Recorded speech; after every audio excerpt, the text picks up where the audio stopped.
नमस्कार दोस्तों, मैं पवन चतुर्वेदी आप सबका इन्फिनिटी कोचिंग में स्वागत करता हूँ। और जैसे हम लोग पढ़ रहे हैं हिंदी, उसी सीरीज को आगे बढ़ाते हुए उसी क्रम में आज हम लोग पढ़ने जा रहे हैं सर्वनाम के बचे हुए तीन भेद आप लोगों को अच्छे से समझ में आए होंगे। और अब आज के जो तीन भेद होंगे वो समझा के सर्वनाम को खत्म करेंगे और उसके बाद जो टॉपिक स्टार्ट होगा वो होगा क्रिया। लेकिन क्रिया पढ़ने से पहले हम लोग एक प्रैक्टिस सेट सॉल्व करेंगे जिसमें आपका संज्ञा, सर्वनाम और वर्णमाला जो तीनों चीजें हम लोगों ने पढ़ रखी हैं उसकी एक कंबाइन प्रैक्टिस आपको करवाएंगे। ठीक है, तो उसी क्रम में आज की जो हेडिंग पहली है वो, अगर हम बात करें सर्वनाम की कुल टोटल संख्या कितनी है, 11 है। उस 11 को कितने में वर्गीकृत किया गया है, 6 भेदों में बांटा गया है, जिसमें से 3 भेद आपने पढ़ लिए हैं। और जो आज का चौथा भेद है उसका नाम क्या है, उसका नाम है संबंधवाचक सर्वनाम। संबंधवाचक सर्वनाम।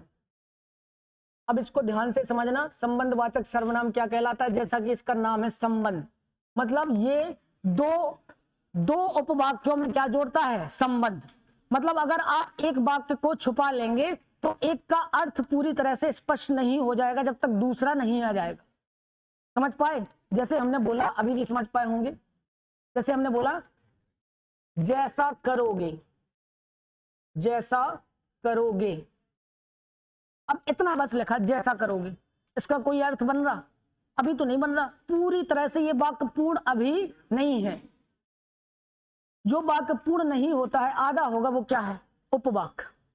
क्या है, उपवाक्य। अब इसको अगर हमने पूरा कर दिया, जैसा करोगे वैसा भरोगे, जैसा करोगे वैसा भरोगे। अब ये पूरा एक अर्थ देता है, ये पूरा सेंटेंस, पूरा वाक्य एक अर्थ दे रहा है। तो इसमें ये दो आपके सर्वनाम आए हैं, एक जैसा और एक आया है वैसा, है ना। इन दोनों ने एक दूसरे को कनेक्ट किया हुआ है।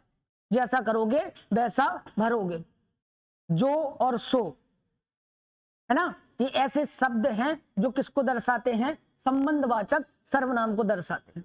ठीक है, तो संबंधवाचक सर्वनाम समझ में आए। ऐसे सर्वनाम या ऐसे शब्द या पद जो किसको जोड़ते हैं, जो दो उपवाक्यों को जोड़ते हैं या दो उपवाक्यों के बीच क्या बताते हैं, संबंध बताते हैं।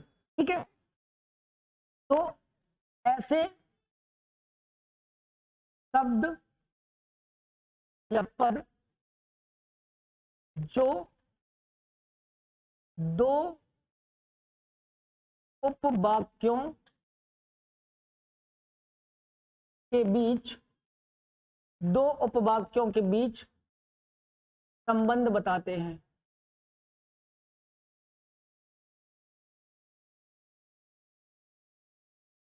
या दोनों को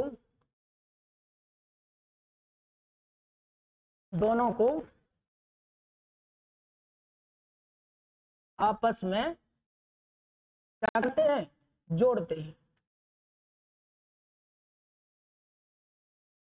जैसे ये आया, जैसा करोगे वैसा भरोगे। और आप सोचो ऐसे वाक्य, जिसकी लाठी उसकी भैंस, है ना। जिसकी लाठी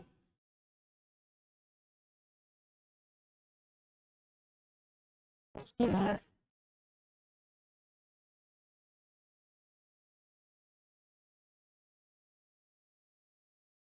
जो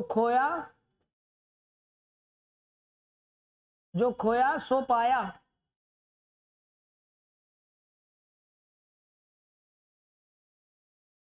समझ में आई बात? तो यहाँ पे आपको शब्दों में अर्थ, वो जो सर्वनाम है वो समझ में आ रहे हैं कौन से होंगे। इसमें कौन सा है, एक ये क्या है, सो। यहाँ पे जिसकी उसकी, दो संबंध बताने वाले। देखो ऐसा नहीं है, कई बार आपको कंफ्यूजन होगी, लेकिन आपको याद रखना है, आपको समझना है।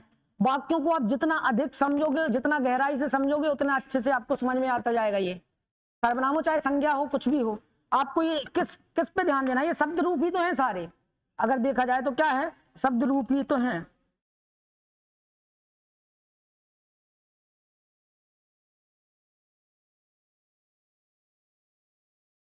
है ना। जैसे हमने बोला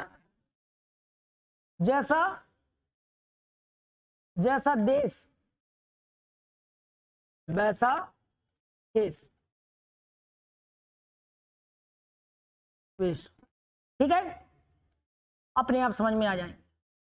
अब आपके सामने अगर संबंधवाचक आता है तो आपको वो अपने आप समझ में आएगा।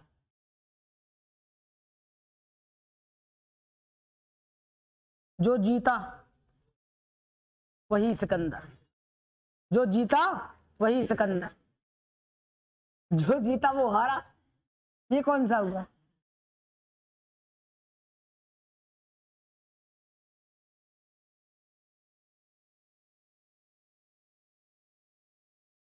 लिख लिया? लिख लिया होगा।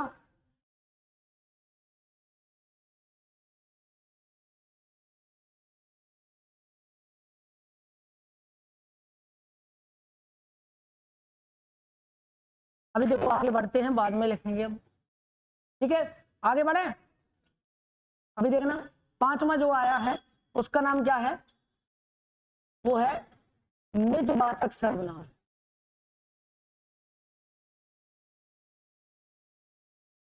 निजवाचक सर्वनाम। हाँ तो भैया राज बोल रहे हो तुम, निजता का अधिकार है? निजता का अधिकार किस में दिया गया है बताओ? है कौन से आर्टिकल में? 21A, निजता का अधिकार। अच्छा, तो निजवाचक सर्वनाम क्या होगा? निज का मतलब होता है आप, खुद, अपना। निज का मतलब क्या होता है? अपना। ठीक है। अच्छा, शिक्षा का अधिकार किसमें दिया है? फिर निजता का अधिकार क्या है? 90A में क्या है? 19A में है? हाँ, बात बढ़िया है। उपाधियों का अंत किसमें है? ये भी अच्छी बात है। अप्रस्तुतता, अस्पष्टता, ये तो सबको याद रहते हैं, सबको याद है। तुम्हें क्या लग रहा है ये सिर्फ तुम्हें याद है? अब नहीं पूछे जाने हैं ये तो सबको याद है। अब नहीं याद है। निजवाचक सर्वनाम समझो अभी फिलहाल में तो सर्वनाम समझ रहे, पॉलिटी अपनी रखो अपने पास। हिंदी को फिलहाल पॉलिटी से मत जोड़िए। अगर जोड़ना है तो आप ये बताइए हिंदी भाषा का कौन सा आर्टिकल है ना भाई? जो पढ़ रहे हैं उसका बताओ। हाँ भैया, निजवाचक सर्वनाम देखो, वे शब्द या पद, ध्यान से पढ़ेंगे यहां समझो। वे शब्द या पद जो किसका बोध कराएंगे बताओ? जो खुद, स्वयं, स्वतः, अपने आप,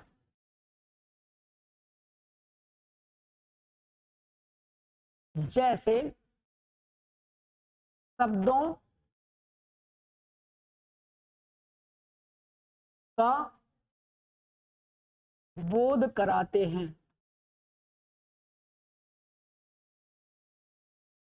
मतलब ये ऐसे सर्वनाम है कि ये वाक्य में आएंगे और इससे आपको पता चलेगा कि इसमें खुद के लिए ही बात हो रही है, खुद से ही बात हो रही है और खुद की ही बात हो रही है। खुद का, खुद से, खुद की। समझ पा रहे? जैसे मैं अपने आप खाना बना लेता हूं, मैं अपने आप खाना बना लेता हूं, मैं स्वयं ही खाना बना लेता हूं, मैं खुद ही खाना बना लेता हूं, मैं अपने कपड़े साफ खुद ही करता हूं, मैं घर में पोंछा खुद ही लगाता हूं, झाड़ू खुद ही लगाता हूं, है ना? और ये सब सत्य वचन है। समझ पा रहे? जैसे मैं स्वयं कपड़े धोता हूं,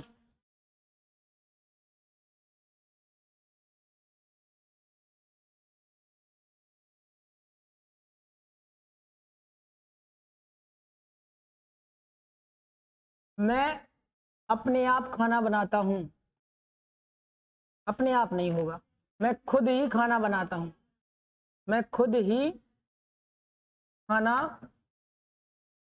बनाता हूं।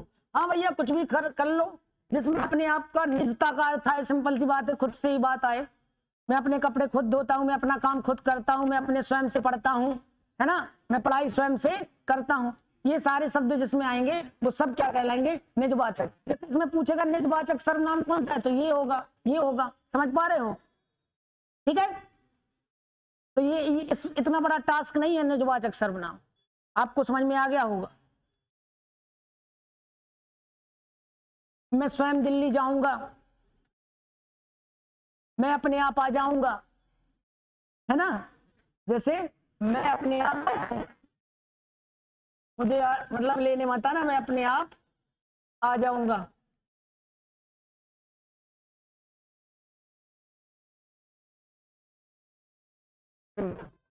मैं स्वयं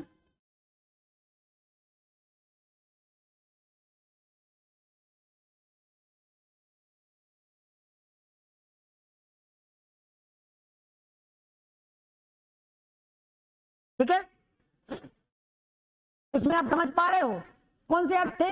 खुद, स्वयं, स्वतः, आप, इस जैसे अपने आप जैसे शब्द जिसमें मिलते हैं इनका बोध होता है वो क्या कहलाते हैं? निजवाचक से। ठीक है,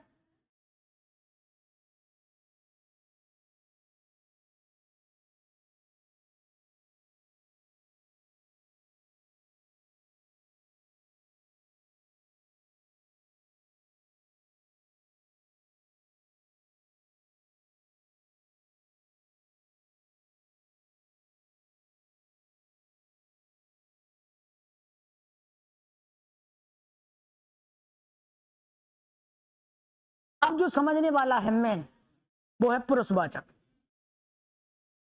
भैया जी बात मत करो, समझ लो, काम आएगा।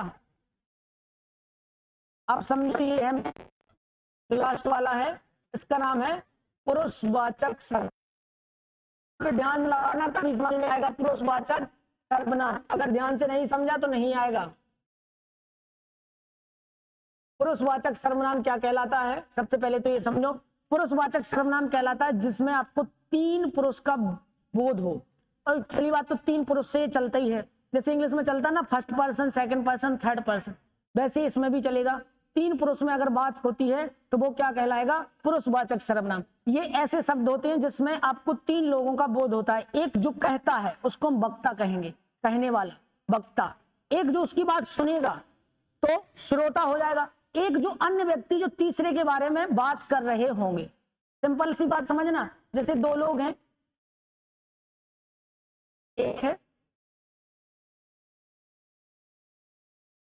ये दूसरा व्यक्ति है, ये दो लोग आपस में क्या कर रहे हैं? बातें कर रहे हैं। मान लो ये कुछ कह रहा है, ये कुछ कहेगा। अब ये अगर इसके बारे में कोई बात कर रहा है, सामने वाले के बारे में बात कर रहा है, तो कुछ शब्द इसके होंगे, कुछ ही खुद की बातें बताएगा तो खुद के लिए प्रयोग करेगा, और कुछ ये ऐसे बैठा है जिसके बारे में इसको पता ही नहीं है और इसकी बातें हो रही है, ये तीसरा व्यक्ति होगा। हाँ, तो बात तो तीसरे की होती है। समझ में आई बात? जैसे आप खुद समझना, अगर ये इससे बात कर रहा है तो ये अपने लिए कौन से शब्द यूज करेगा? मैं, हम। कर सकता कि नहीं कर सकता? ये सामने वाले के लिए क्या कर सकता? तू, तुम, कर सकता कि नहीं कर सकता? अब ये जो तीसरे की बात कर रहा होगा वो किसकी बात कर रहा होगा? वह है, यह है, कर रहा होगा उसने, उसे, उसको, ये शब्द आएंगे कि नहीं आएंगे? अब बताओ, इसमें रटने जैसी कोई बात नहीं है कि आप शब्दों को रट के बैठना है। आप इसका लॉजिक समझो, आपको अपने आप समझ में आ जाएगा कि क्या है क्या नहीं है। समझना, अब ध्यान से सुनना, ये जो दो शब्द हैं ये निश्चयवाचक सर्वनाम भी होते हैं। अभी पढ़ाए थे ना कल, यह मेरी पुस्तक है, यह मेरा पेन है ना, यह वह उसकी शर्ट है। तो ये निश्चित थे कि नहीं थे? तो अब हमें कैसे पता चलेगा कि ये निश्चित में पुरुष में भी आया है कि इसमें आया है? अब वो समझना है कि कैसे पता चलेगा। पहले आप पुरुष समझ चुके हैं, तो पुरुष कितने? तीन भेद होंगे। जो कहता है वो कहलाता है उत्तम पुरुष, ठीक है। एक जो जिससे कहता है सामने वाला व्यक्ति क्या कहलाता है? मध्यम पुरुष। जिसके बारे में बात होती है उसको पता भी नहीं है, उसका नाम ही क्या है? अन्य पुरुष। कितने पुरुष हो गए? तीन पुरुष। आ रही ना बात समझ में? पहला जो होता है जो खुद बोलता है, वक्ता जिसको कहेंगे, जो खुद से कहेगा वो क्या है? वक्ता, और उसको हम क्या कहेंगे? उत्तम पुरुष। सामने वाले से जो बात कर रहा है वो सामने वाले व्यक्ति क्या कहलाएगा? मध्यम। और जो तीसरे के बारे में बात हो रही है वह क्या है? उत्तम पुरुष। तो पुरुष का मतलब समझ में आया? तीन पुरुष होंगे, होंगे कि नहीं? जैसे फर्स्ट पर्सन में किसकी बात होती है? आई, बी, सेकंड वाले में यू, और थर्ड वाले में ही, सी, इट, दे, ये आते हैं कि नहीं? तो देखो बात समझ में आ गई, अच्छे से आ गई होगी। अब देखो इसको समझेंगे, क्या समझेंगे कि पुरुषवाचक सर्वनाम के कितने भेद होते हैं। अभी यहाँ पे जगह छोड़ना, इसके भेद समझेंगे। पुरुषवाचक सर्वनाम के 3 भेद होते हैं। अब समझ गए आप 3 कौन कौन से होते हैं? बताएंगे आप सभी लोग। 3 होते हैं। ये जो पहला होता है उसको बोलते हैं उत्तम पुरुषवाचक सर्वनाम। उत्तम पुरुषवाचक सर्वनाम होगा जी, बिल्कुल होगा। ठीक है। दूसरा जो पढ़ाया है आपको वो क्या है? मध्यम, मध्यम पुरुषवाचक सर्वनाम। तीसरा जो है वो है अन्य पुरुषवाचक सर्वनाम। ठीक है। अब एक बात याद रखना, जो उत्तम पुरुषवाचक सर्वनाम होता है वो क्या होता है? वक्ता, जो बात कहता है। ठीक है। जो मध्यम पुरुषवाचक होता है वो क्या होता है? श्रोता, जो बात को सुनता है। और जो अन्य होता है वो कोई तीसरा व्यक्ति, कोई तीसरा व्यक्ति जिसके बारे में बात हो रही होती है, जिसके बारे में बात होती है। बताओ, ये बात समझ में आई? उत्तम, मध्यम और अन्य। पहला वक्ता, श्रोता और ये हो गया। अब इसमें शब्द कौन से आते हैं? इसमें शब्द आएगा जैसे मैं, और क्या आ सकता है? हम। मैं और हम तो आएंगे ही आएंगे, और साथ में इनकी क्या आएंगी? कारक विभक्ति सारी। इनसे बनने वाली जितनी भी कारक विभक्तियां हैं वो भी इसी में आएंगी। नहीं आई समझ में बात? ये कारक विभक्ति वाली कल हमने आपको अच्छे से समझा दिए थे। कारक विभक्ति, अब जैसे मैं से क्या बन सकता है? मुझसे, मुझको, मुझे, मेरा, ये सब क्या होंगे? उत्तम पुरुष। अगर पुरुषवाचक में पूछा तो किसमें चले जाएंगे? उत्तम पुरुष। हमको, हमसे, हमी से, हमको, हमी से। ठीक है। मध्यम में क्या होता है? मध्यम में आता है तू आ जाएगा और तुम आ जाएगा। अब तू और तुम में अंतर पता है आपको? तू कहां पे प्रयोग करेंगे और तुम कहां पे प्रयोग करेंगे? बताओ,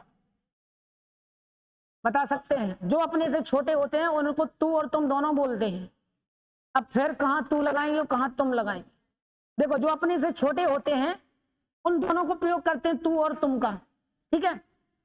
आपका भी प्रयोग करते हैं, ये बड़े के लिए भी करते हैं, आप वैसे छोटों के लिए भी करना चाहिए। वैसे अगर देखा जाए तो तू का प्रयोग करते हैं जो अपने से उम्र में क्या होता है? छोटा हो और एक व्यक्ति हो, अकेला हो, उसको आप क्या बोलेंगे? तू बोल सकते हैं।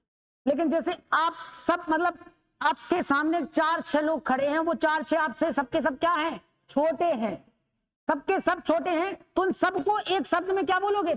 तुम लोग कब आए, है ना? तुम लोग कब जा रहे हो, तुम कब खाओगे। समझ में आ रही बात? तो अपने से छोटे भी होंगे और क्या होंगे? उम्र से छोटे होंगे और अकेले नहीं होंगे, ग्रुप में होंगे, काफी लोग होंगे, उनको हम क्या बोलेंगे? तुम। इसलिए ये क्या होता है? बहुवचन होगा, तुम के नहीं होता है। जैसे इंग्लिश की बात करें तो उसमें क्या होता है? बहुवचन होता है। उसमें तो आई भी क्या होता है? बहुवचन नहीं होता आई। और इसमें क्या आएगा? तू, तुम, आप, और साथ में इसकी भी क्या? पूरी कारक विभक्ति। इसकी भी सारी क्या आएंगी? कारक विभक्ति। अब कारक विभक्ति तो हमें लगता है कि बताना नहीं पड़ेंगे इसकी, आप खुद समझदार हो। जैसे इसकी कारक विभक्तियां क्या बन सकती हैं? आप खुद सोचो। इसकी क्या बनेगी? तुमको, तुम्हें, है ना? तुमसे, तुम्हारा, है ना? इसको क्या हो सकता? तुझे, तुझे शर्म नहीं आती, है ना? तुम्हें, तुम्हें तो आ गया। ये आपको, आपसे, आप में, है ना? ये हो गया। अन्य में क्या आएंगी? वह है ना? यह है। अब इनकी विभक्तियां, कारक विभक्ति, इनकी भी साथ में क्या कारक विभक्ति। जैसे आपने देखा, जैसे आया इन्हें, इनको, इनसे, ये किसकी कारक विभक्ति हो सकती है? यह कि हो सकती कि नहीं हो सकती? हो सकती कि नहीं? यह कि इनको, इनसे, इन्हें, उनसे आएगा, इसके लिए वाय के लिए आ सकती है, उसको, उसकी, उसका, उनसे, उनको, है कि नहीं? तो लेकिन इन सब से अर्थ क्या चल रहा? किसी तीसरे व्यक्ति का ही तो चल रहा है। जैसे हमने बोला उसको आप पसंद ही नहीं हो, चाहे कुछ भी हो जाए आप पसंद ही नहीं आते उसको, तो उसकी बात हो रही है। तो वो आप जो वर्ड हो रहा है वो किसके लिए यूज हो रहा है? वो हो रहा है मध्यम पुरुष के लिए। और उनकी जो बात कर रहा है वो कौन है? वो अन्य है, तीसरा व्यक्ति है, जिसे आप बिल्कुल भी पसंद नहीं हो। समझ गए? नहीं समझे? समझ गए? ठीक है, ठीक है। तो ये है भेद। अब इनमें आप वाक्य प्रयोग खुद करो, या भी हम देंगे, आप उसको अच्छे से समझ पाएंगे कि क्या समझाया गया है। जैसे मैंने आपसे बोला, जैसे बोला मैं कल आऊंगा, इसमें कौन सा पुरुष हुआ है यूज? इसमें हुआ है उत्तम पुरुष। हम कल स्कूल जा रहे थे, कौन सा हुआ है? उत्तम, है ना? हमने बोला वो है कल आएगा, तीसरे व्यक्ति के बारे में बात हो रही। तुम इतने परेशान क्यों हो, है ना? तो इसमें मध्यम भी है, प्रश्नवाचक भी है। तो आप समझ पा रहे हैं ना हम क्या बोल रहे हैं? अब इसमें दिक्कत नहीं जाएगी। दिक्कत कहां जाएगी? दिक्कत जाएगी इन दो में, वह में और यह में, क्योंकि वह और यह निश्चयवाचक सर्वनाम भी हैं, है कि नहीं? अब अगर आ गया यह इसकी शर्ट नहीं है, नहीं, यह इसकी शर्ट नहीं है, तो इसकी तो जो हुआ है प्रयोग वो तो तीसरे व्यक्ति के लिए हुआ। वह जो हुआ है ये निश्चय है कि यहाँ पे अनिश्चयवाचक है। तो कुछ चीजें ऐसी होती हैं कि आपको अर्थ से ही पता चलेगा कि ये एक्चुअली में वाक्य प्रयोग कैसा हुआ है। अब आप देखना, समझना इस चीज को। जैसे पहले तो आपको उदाहरण से समझना चाहिए। जैसे आपको जब समझाया, हमने समझाया कि यह मेरा गांव है, यह मेरा गांव है, यह मेरा गांव है। जब आपसे ऐसा पूछा उसमें, इसमें कौन सा सर्वनाम प्रयोग हुआ है, तो आपने देखा यह भी सर्वनाम है, यह भी सर्वनाम है। सर्वनाम के बगल में जब सर्वनाम होता है तभी वो क्या होता है? निश्चयवाचक सर्वनाम। क्या हो गया? निश्चय। तो ये तो बन गया निश्चयवाचक सर्वनाम, इसमें कोई शक नहीं है। ठीक है, ध्यान से समझते चलना।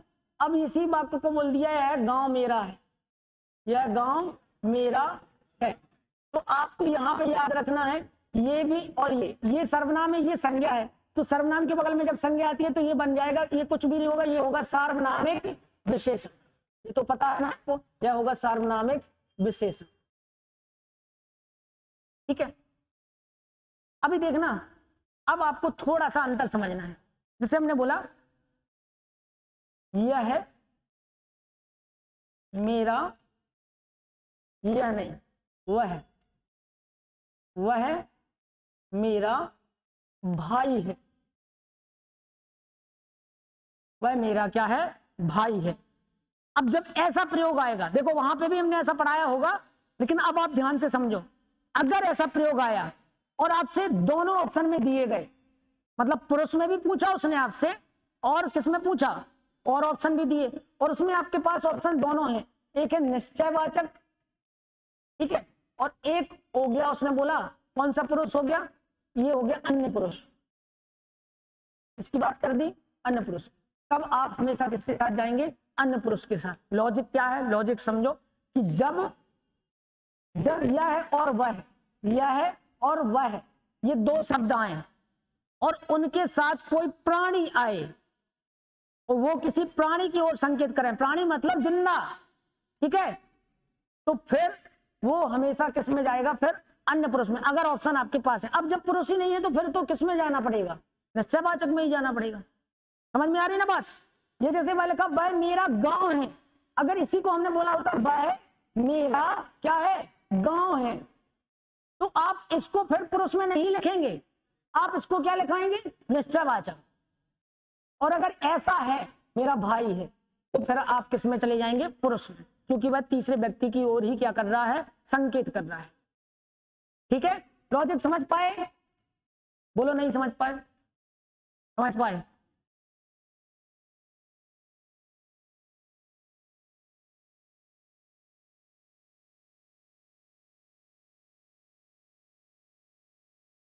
वह है एक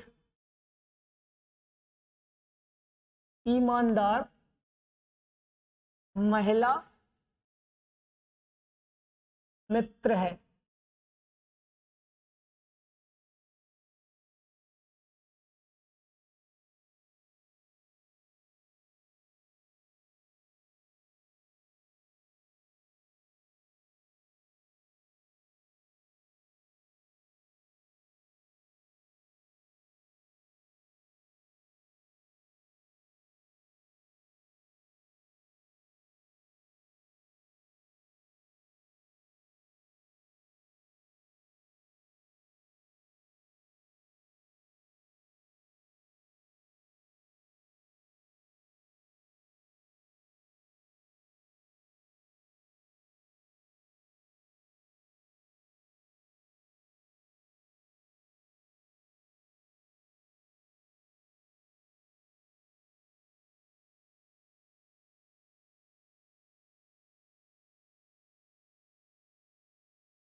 अब देखो ये सारे वाक्य लिखे हैं, आप इसमें सब में पुरुष या जो आपको समझ में आए वो बताने।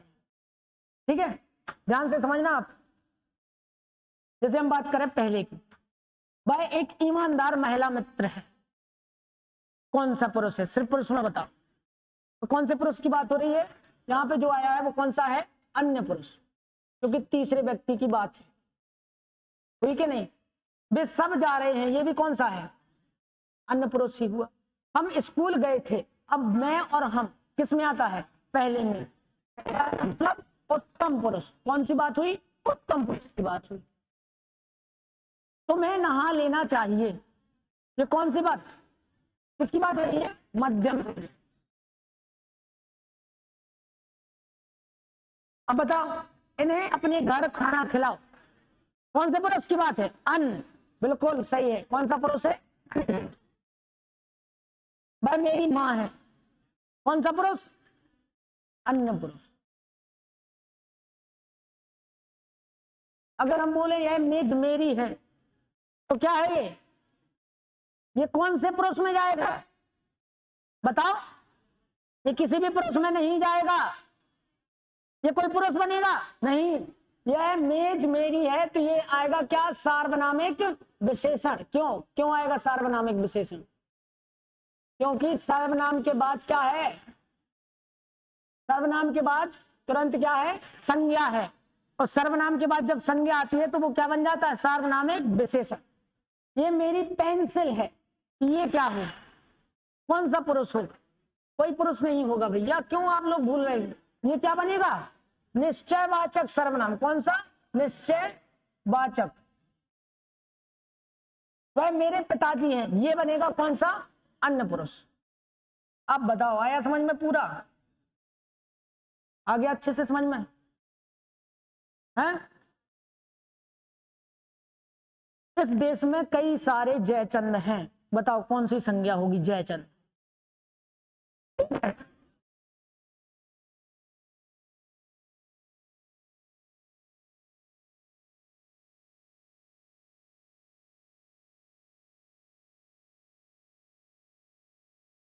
अभी बताना, महात्मा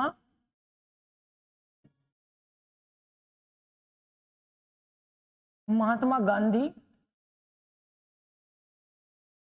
भारत देश के राष्ट्रपिता हैं। अब जैसे हम आपसे पूछे एक एक को टिक करके, सबसे पहले तो यही बताओ कौन सी संज्ञा होगी। तो यहाँ तो सिर्फ महात्मा गांधी की बात हो रही है, अकेले महात्मा गांधी भाई साहब एक ही थे जो नोट पे छपे हैं, वो कौन है, महात्मा गांधी, और ये होगी व्यक्तिवाचक संज्ञा। अगर हमने पूछा भारत कौन सी संज्ञा है, तो ये भी क्या है, व्यक्तिवाचक। एक देश की बात हो रही है, भारत के जैसा कोई दूसरा देश नहीं है, क्या कई सारे इंडिया है, नहीं। अगर ये ना होता, सिर्फ हम बात कर रहे हैं, इसमें ऐसा होता नहीं है एक्चुअली में, जैसे हम पढ़ा रहे हैं, लेकिन सिर्फ आपको हम क्या समझाने के लिए पढ़ा रहे हैं। जैसे हमने बोला देश अकेला, सिर्फ देश अकेला शब्द, देश अकेला शब्द कौन सी संज्ञा होगी, कौन सी होगी, जातिवाचक, क्योंकि कई सारे क्या है, देश है, होगी जातिवाचक।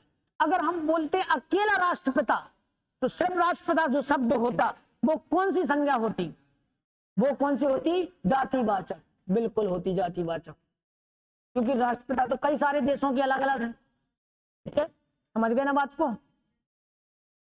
अब यहाँ पे प्रयोग और समझो कैसे बदलते हैं, प्रयोग कैसे बदलते हैं, ध्यान से समझना आप।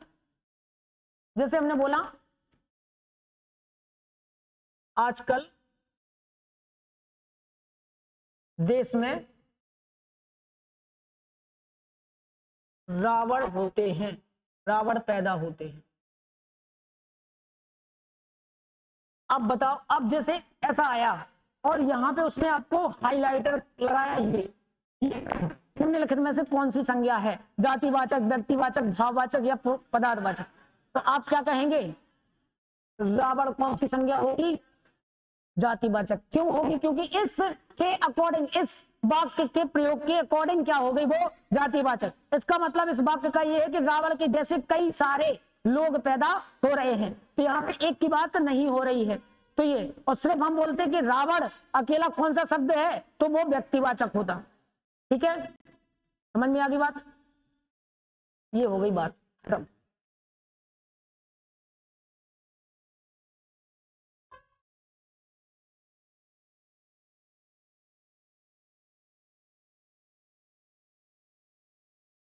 ये आपका सर्वनाम टॉपिक क्या हो गया है, खत्म हो गया पूरी तरीके से। अब सर्वनाम में आपको दिक्कत नहीं जाएगी। ठीक है, बताओ कोई दिक्कत है किसी को सर्वनाम में? जैसे आपसे कभी भी पूछ ले, एक चीज समझ लो यहाँ पे ध्यान से, जैसे आपसे सर्वनाम में जैसे आपको गड़बड़ करवाने के लिए वो पूछेगा आपसे, जैसे उसने बोल दिया हमको, तुम्हें, तुमसे, इनको, इनसे, इन्हें। ठीक है, आपको, आपसे, मुझे, मुझको, मैंने। हमेशा ऐसे शब्द अगर आपसे पूछ रहा है तो आपको उसका प्रथम शब्द याद होना चाहिए और आपको ये पता होना चाहिए ये बना कैसे होगा। फॉर एग्जाम्पल जैसे ये शब्द है, उसने आपसे पूछा कि ये जो शब्द है तुम है, ये संज्ञा है कि सर्वनाम, तो आप इतना तो बता देंगे ये क्या है, सर्वनाम। अब सर्वनाम में ये कौन से शब्द से बना हुआ है, तो आप बताएंगे किससे बना होगा, तुमसे या तुमसे हाँ, इन दोनों से बन सकता है, बन सकता कि नहीं। वो पूछेगा ये शब्द कौन सा पुरुष है, तो आप तुरंत बताएंगे ये शब्द कौन सा है, मध्यम पुरुष है। और ये शब्द किसका रूप परिवर्तन है, तो आप ये बताएंगे ये कौन सा रूप है, ये विभक्ति रूप है। कौन सी विभक्ति का, इसको हम कौन सी विभक्ति बोलते हैं, कारक विभक्ति बोलते हैं। क्योंकि सर्वनाम तो पढ़े हैं आपने, 11 लोग पढ़े हैं। क्या आप उन 11 को बता सकते हैं? जैसे बिल्कुल अगर आप बताने का प्रयास करें, मैं, हम, तू, तुम, आप, इतने तो तुरंत ही बता देना चाहिए। जो और सो, है ना। अनिश्चित सोचो, कुछ, कुछ या कोई, है ना। आप और सोचो, प्रश्नवाचक कौन और क्या। अब देखो ये हो गए होंगे आपके 11, 1 2 3 4 5 6 और 10 11 हो गए ना। यही होते हैं, इनको आप क्या बनाते हैं, इनसे विभक्ति रूप बनते हैं। यही होते हैं पूरे 11, ठीक है, इनसे बनते हैं विभक्ति। जैसे हम इनसे, इनसे किस शब्द से आया होगा, बताओ किससे आया होगा। अरे इसमें 2 शब्द भूल रहे हैं और वह, ये 11 कैसे हो गए हैं।